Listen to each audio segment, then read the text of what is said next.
All right, Shalom. Shalom. All right, first off, we want to give all praises to Yahweh, Ba'ashem, Yahweh Shai, Ba'ashem, Nakakadash. Double honors to the apostles, the great millstone. Peace and blessings, salutations to the elect. As always, Brother Benaiah. I got the brother Amathia with me. All right, great millstone Dallas. Come back into another lesson. And we're just going to jump straight into it, man. Okay. This is Ecclesiasticus, chapter 10, verse 8. Start at verse 7. It says, pride is hateful before Yahweh Ba'ashem Yahweh Shai and man. All right. And both do of one iniquity. All right. So, like you say, pride is hateful before Yahweh Ba'ashem Yahweh Shai and man. Okay. So, when you have who you say Esau, which is the so-called white man who controls the earth, all right, how do he carry himself with pride? Okay, all right, he carries himself with pure iniquity, pure deceit. He rules his kingdom with pure wickedness. All right, but yet this is his time to rule. All right, so he's on top right now. He's living lavishly, you know, as a whole, as a nation as whole, right? So going in verse 8, it says, because of unrighteous dealings, injuries, and riches got by deceit, the kingdom is translated from one people to another. So like we living in those times, man. Okay, we're living in those times where the kingdom is about to be translated from Esau, Edom's rulership into the nation of Israel, man. Okay. Like the scriptures say, man, Esau is the end of the world and Jacob is the beginning of it that followed, man. Okay, right. We're living in those times and we're seeing this paradigm shift as we speak, man. Okay, every day we seeing these prophecies popping more and more prophecy coming to pass, man. Okay, and that eventually is going to lead to what, man? Okay, the nation of Israel being set, Esau being taken down. Okay, and Yahweh Shai coming back, Esau and these other nations being taken down, and the nation of Israel being established, man. So we're about to see this kingdom translated from Esau unto the nation of Israel, man. Right. Which this lesson is going to be about. And we're going to get into the parable of the rich man and Lazarus, man. Okay, which basically is a representation of Esau and Jacob, man. Okay.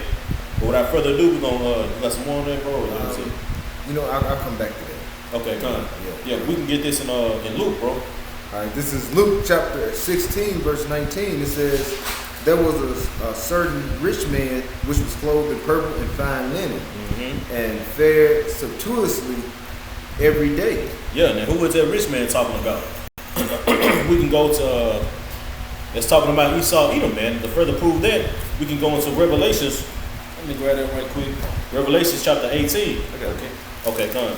I'll get this other one in Psalms. You start at verse 16.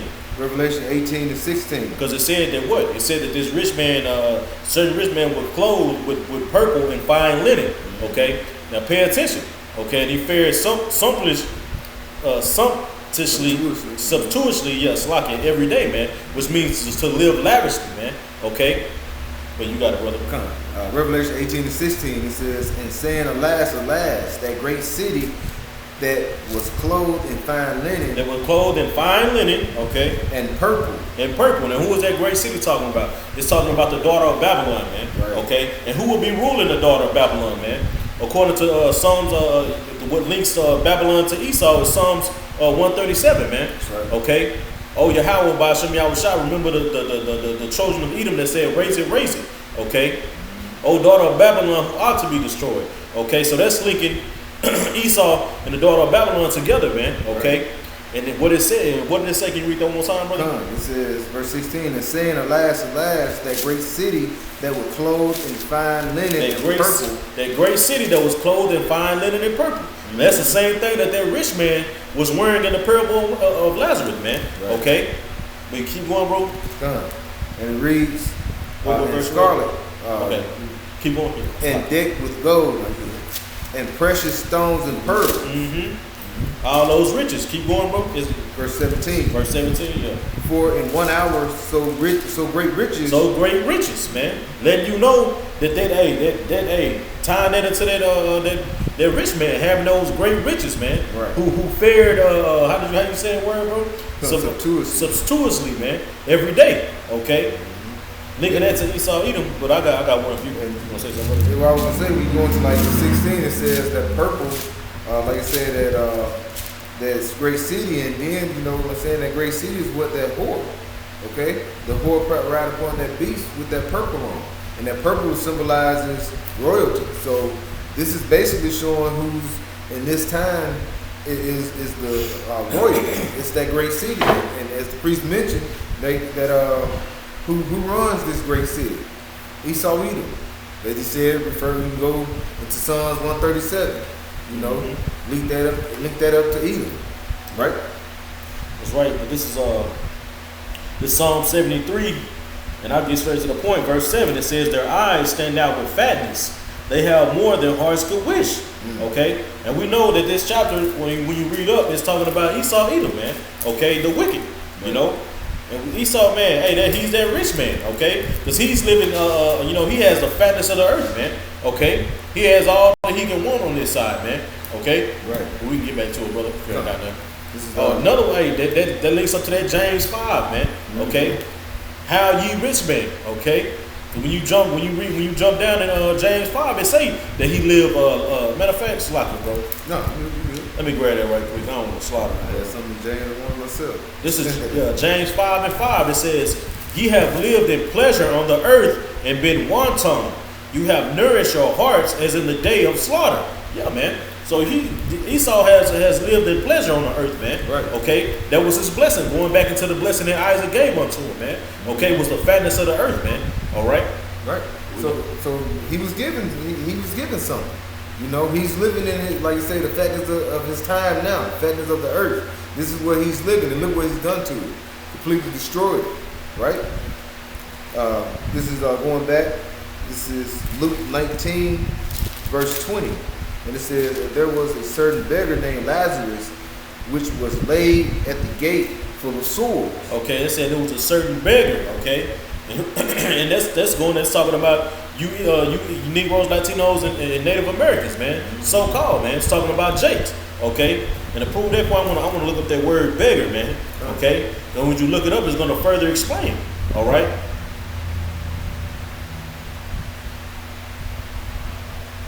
Strong's G 4434. Tohas, okay? It says, I'm gonna get straight to it. It says poor and needy. Okay, and who is the poor and the needy, man? Okay, you can go to Psalms 37 and let me see, 37 and 14. Yeah, it says the wicked have drawn out the sword. And who is the wicked? Esau Edom, pertaining to Malachi 4. What is that? 1 and 4, if I'm not mistaken, or 4 and 1. Salaki, if I misquoted the scripture, but it says Psalms 37 and 14. The wicked have drawn out the sword and have bent their bow to cast down the poor and needy, and to slay such as be of an upright conversation. Yeah, and that poor and needy is you talking about you Jakes, man. Right. Okay, but let's get the synonyms in this, man. Okay, it's Strong's G 3937, man. And the definition says one who is poor, one who is so poor he earns his bread by daily labor. Okay, who does that, man? You so-called Negroes, Latinos, and Native Americans living paycheck to paycheck like a hoe. Right. You know. Right. That's further. It says one who only obtains his life by begging, man. Hey, the script, and it was written, it was prophesied that way, man. That we would have to go unto this man for all things. And it's gonna say that when we read further down that we you know, desire to eat the crumbs of his table, man. Right. Okay, we can get back to it if you ain't got nothing. No, well, you know, when I say look how low. When you look at the poorest cities in the world, and you look at well, even in the United States, you look at the United States, all the poorest cities. With the poorest areas, it's usually the hoods, you know, where the so-called Black, Latinos, and Native Americans is located. Okay, when you put the lowest or the poorest cities or the poorest areas in the city, you necessarily don't equivalate that with Esau, with Edom, with the so-called white man. That is usually equivalated to the so-called Black, Latinos, and Native Americans. That's why when you hear all the little boys and girls, I know back in my day, you talking about, you know, what they want to do. I want to play ball before I can get out the hood. I I want to play ball. If I can go ahead buy my mama and do this and that. They don't have a legacy. So Esau is living lavish, so they can carry legacies and things like that. You know, they can go from generation to generation. I can show you, you know, Esau can show you a picture of their great grandmother. I can't do that. I know a lot of brothers can't. You know. Well, I got one for you, bro. Since you said that, bro. This is Psalm 17 and 14. It says, "For man," because like you said, how they can pass on their wealth and so on. Mm-hmm. You know, it says, "For man, which are thy hand, O Yahweh, from man of the world, which have their portion in this life, whose belly thou fillest with thy hid treasures. They are full of children and leave the rest of their substance unto their babes." Right. You know? That's what it is. You know, they can leave generation to generation. Okay? For you so-called black Latinos and Native Americans, you know, majority of us, we can't leave nothing for our children. All we leave is debt. You know? And they inherit that, and then it's double debt on their children. You know? So things just pile up on us. So Esau, he's so far ahead of you Jakes, there's no way to catch up with him unless we have the divine power to come and rectify and change and fix the situation. That's why Lazarus, when you look up Lazarus' name, man, is he whom God helps, man. Okay? And we need divine intervention in order, because like you said, about those swords, man. Right. Okay? Those swords that were full of swords, man, we through. We through. Slavery, oppression, all that stuff, man. We through, man. You know? Right. But I got something too going into those swords, man. This is Psalms chapter 30. This is Jeremiah 30 and 12. It says, "For thus saith Yahweh, by Shem Yahushua, thy bruise is incurable, and thy wound is grievous. There is none to plead thy cause, that thou mayest be bound up. It says, thou hast not healing medicine." Yeah, man, we don't have no healing medicine, man.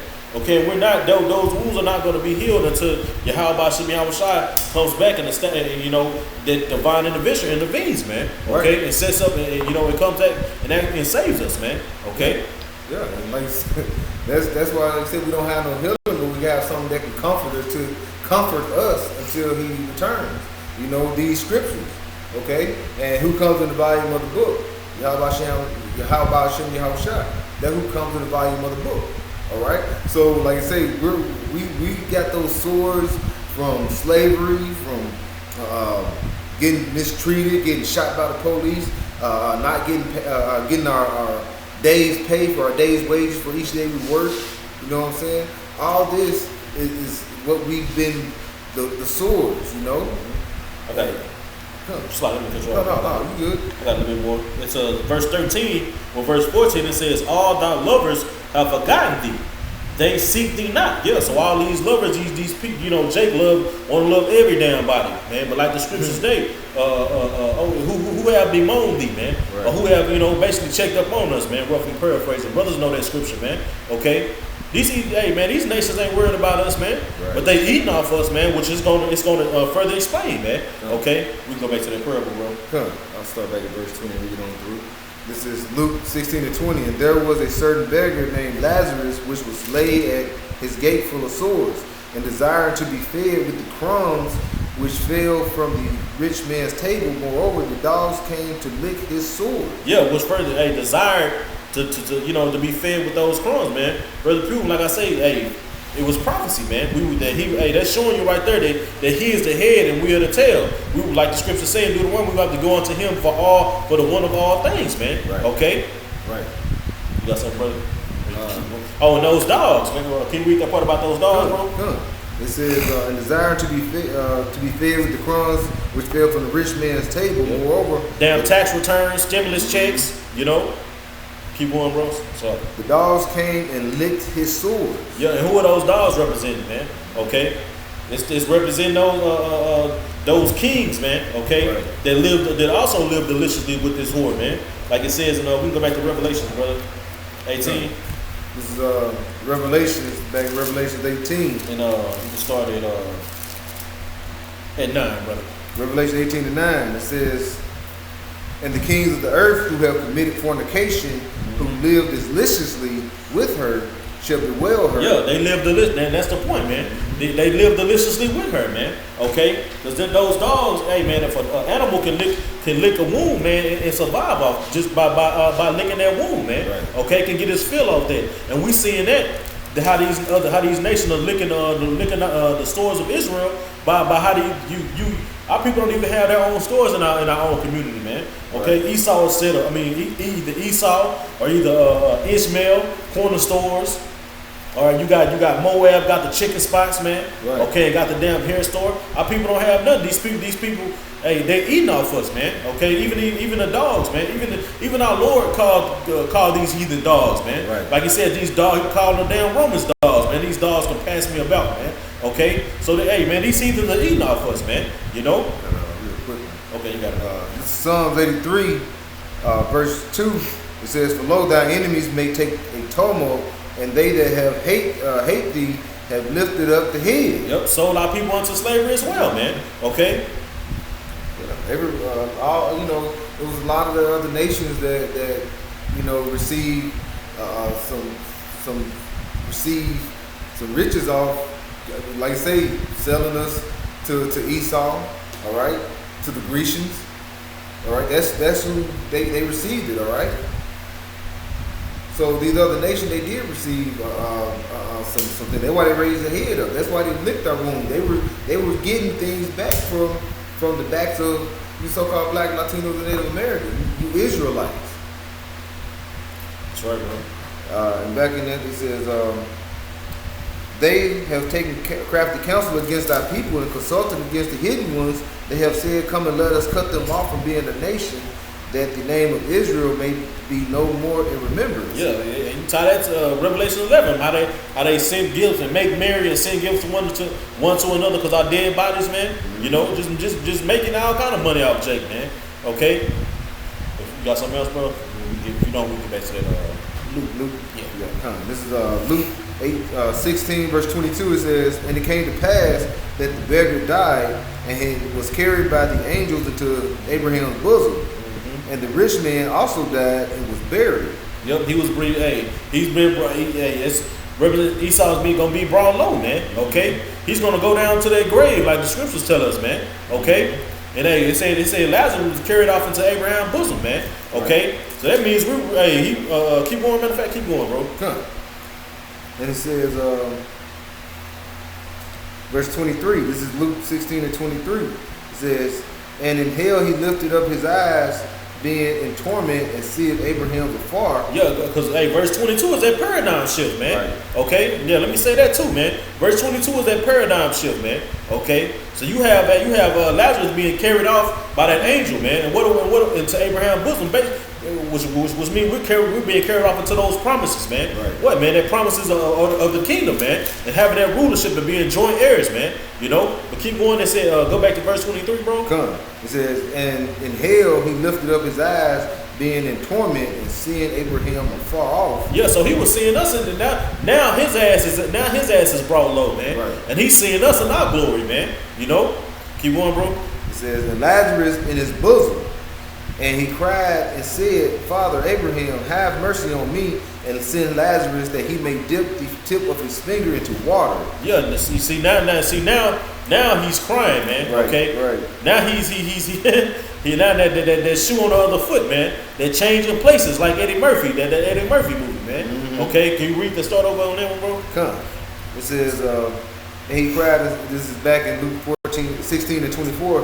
"And he cried and said, Father Abraham, have mercy on me, and send Lazarus that he may dip the tip of his finger in water and cool my tongue, for I am tormented in his flame." Yeah, man. So here it is. He's tormented, and that's not actually talking about hell, man.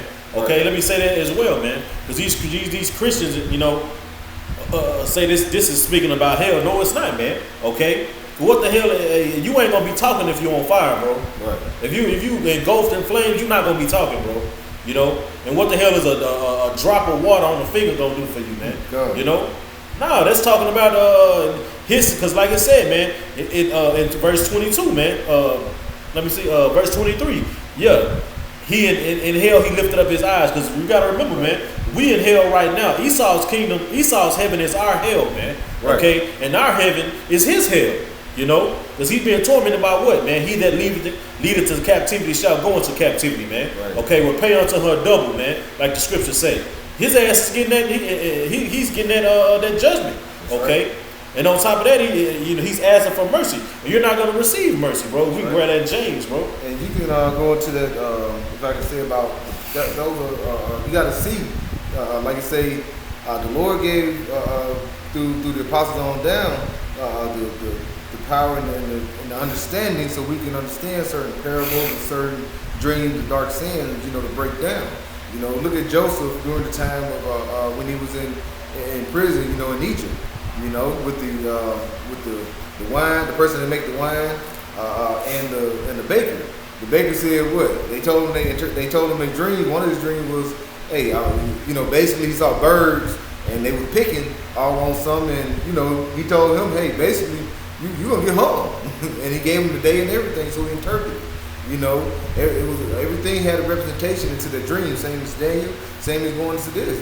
This is an understanding. Okay, wisdom, knowledge, and understanding should be the stability of our time and strength of our salvation, as it goes in Isaiah 33:6. Yeah, but it said Esau, but he is tormented by that flame, man. So he, like I said, man, that's not actually speaking about hell, man. Right. That's talking about that judgment that's gonna come up on him, man. Okay, he's just like we complain. His ass gonna be complaining like a hoe. That's right. He gonna have that day. He gonna have like the scriptures say, man.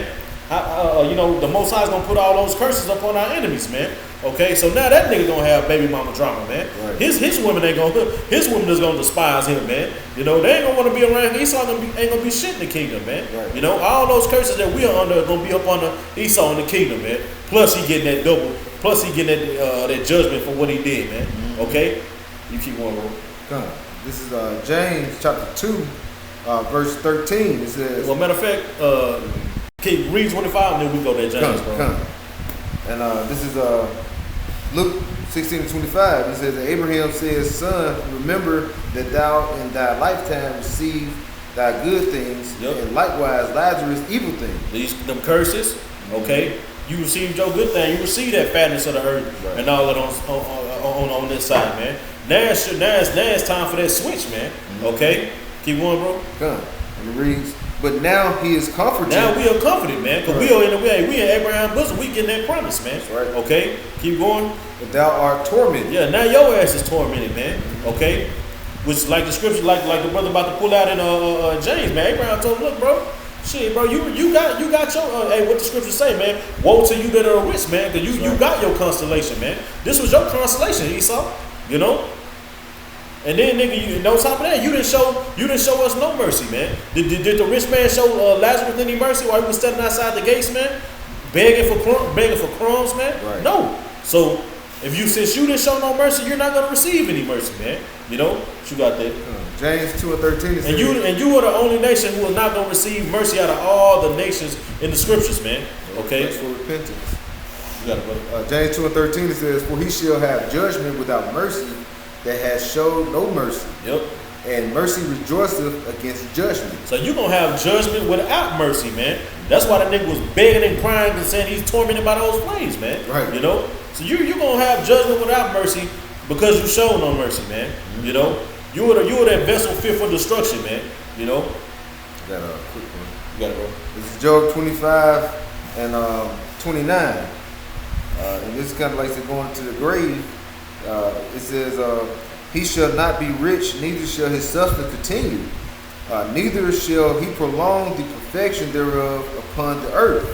So your rulership has ran a course upon the earth. So what's going to happen is you're going to be going like brought low. You're going to go to that grave. You're going to be in that sunken place like we are right now, the Israelites. Okay? You're the Hebrew Edomites, so what's going to happen to you? You're going to be brought low, so it's going to be a 180. And then after 1,000 years, you're going to be brought down to the grave, to the hell. Okay? You're going to be brought down to that fire. That's right. Exactly, bro. You can read 26 and we just end it off, bro. This is Luke 16:26. It says, and beside all this between us and you, there is a great gulf fixed, so that they they which would pass from hence to you cannot, neither can they pass to us that would come from thence. So yeah, man, you had your blessing, man. You know, just like we can't, you know, we're not joining into your blessing on this side, man, and you're not gonna be joining into our blessing, man. You know, that's that great golf fix, man. Ain't no way Edomite or any other nation is gonna be brought into those promises, man. Right. Only Israel, man. That's that great golf, man. You know, you had your time, okay. Now it's our time, man. Right. Okay. You got something, bro? Just a quick one. This is in James, but you can definitely go to Esau. This is James 1:9. It says, "Let the brother of low degree rejoice in that he that is exalted, but the rich in that he is made low, because as the flower of the grass he shall pass away." Now, what's going to happen to Esau? He's going to, you know what I'm saying, he's going to be brought low. He's going to go through slavery, and he's going to be put to death. Why is that? Because the Lord, like I say, despised him because of his birthright. You know, as it says, he hated Esau. And also, you know what I'm saying, look what he did to the children under the covenant, the nation of Israel. He held whipped and brought us so low that we cannot even, you know, we have to have, like I said, higher power, a divine power that can redeem us, right? Because no man can redeem us at this point for the race. Yeah. That's it, man. Yeah, that's what we want to get into, man. We coming in that time where, that paradigm shift is close, man. Okay, we're seeing that, like the brother read in the book of Sirach, chapter 10, man. Okay, the kingdom is this kingdom about to be translated unto another kingdom, man. Right. Okay, roughly paraphrasing. Hey, we in those times, man. So with that, I hope this was edifying. You know, I want to give all praises to Yahweh, Ba'ashem, Yahweh Shai, Ba'ashem, Akakadash. Double honors to the apostles of the great millstone, the rule well, peace and blessings, salutation to the elect. Shalom. Shalom.